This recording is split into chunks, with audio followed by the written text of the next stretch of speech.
Hello everyone, this is Derek Smith from Comprehensive Credit Repair, and in this video I want to talk about what the credit bureaus don't want you to know. If the credit repair bureaus had their way, you would believe exactly what they tell you, no questions asked.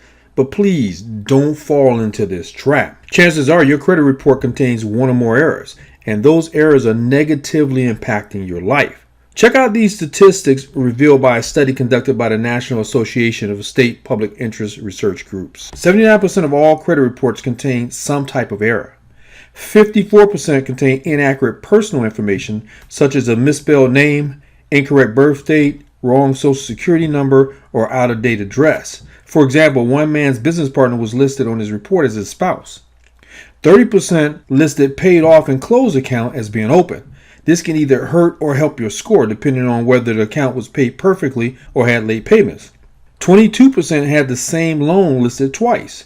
This skews the debt to income ratio against you. Even worse, if there are duplicate late payments, your score is penalized twice. 8% omitted a major credit card, loan, or mortgage that would have provided positive credit and boosted the person's score if it had been included. This is an outrage. Can you imagine if the work you did contained errors 79% of the time?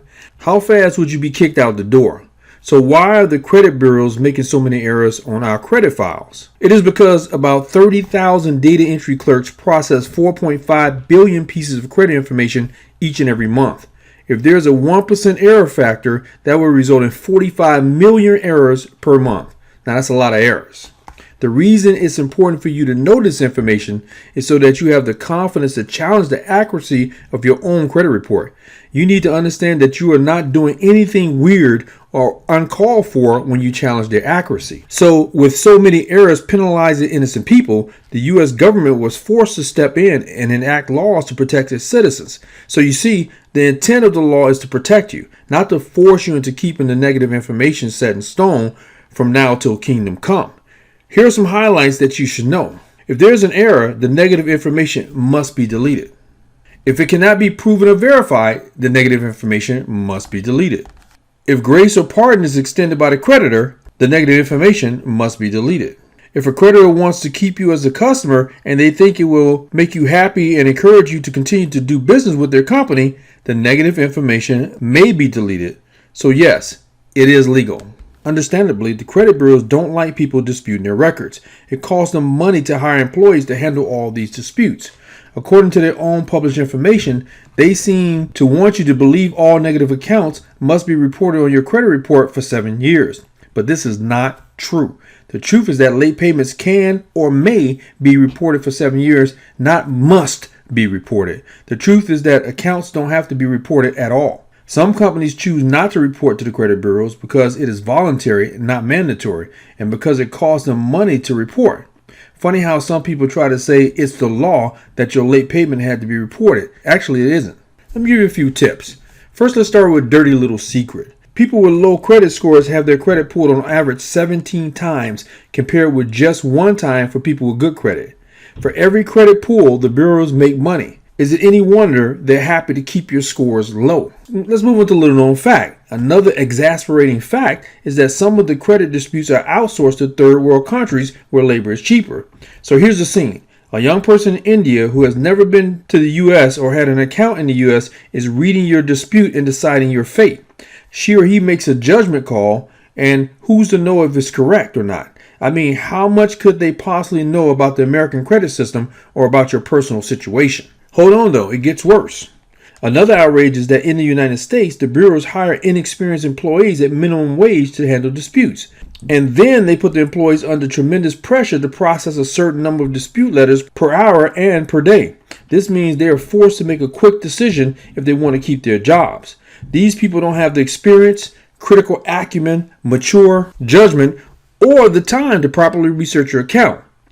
They whip through your requests as fast as they can, and then it's like, next. If you'd like to read more about this, a guy by the name of Bob Sullivan has thoroughly documented these practices in his excellent book titled Your Evil Twin: Behind the Identity Theft Epidemic. For example, on page 98 of his book, he writes, One representative at Experian complains in a deposition that when she began working at the firm, agents were required to handle 62 calls per day, but within a couple of years, the quotas had increased to 100 complaint calls per day, leaving them only an average of 3 to 4 minutes per call. The quotas were strictly enforced, and representatives were told they could lose their jobs for failing to handle an adequate number of calls. During training, customer service representatives were specifically taught to mistrust customers. Moreover, one customer service representative explained that Experian's call center would block an individual's number who called too many times. Let me make an important point here. You need to keep a copy of the letters you send just in case you need them in a court of law or to refer to later. Avoid using the telephone for credit bureau disputes, except in super simple one-item cases. So why do they keep their addresses hidden in the first place? So if you ever try finding a mailing address on the official website owned by the credit bureaus, you've discovered that there's no address posted. They are pushing everyone to order online, and the reason is not for your convenience. The three bureaus have 3 different post office boxes, and they change their P.O. box numbers from time to time. This delays people's attempts at disputing because a good number of letters get sent back to the senders. To dispute an item, use the address of the credit bureaus on your credit report. Look, fixing your credit is difficult, and I'm a pro at it, and I can do it for you. If you need help with your credit, please reach out to me at www.comprehensivecreditrepair.com to find out more. And by the way, when you take me on as your credit repair expert, I give you a free vacation to one of 51 luxury spots that I have available. So again, go over to www.comprehensivecreditrepair.com to get started fixing your credit today. I'll see you in the next video.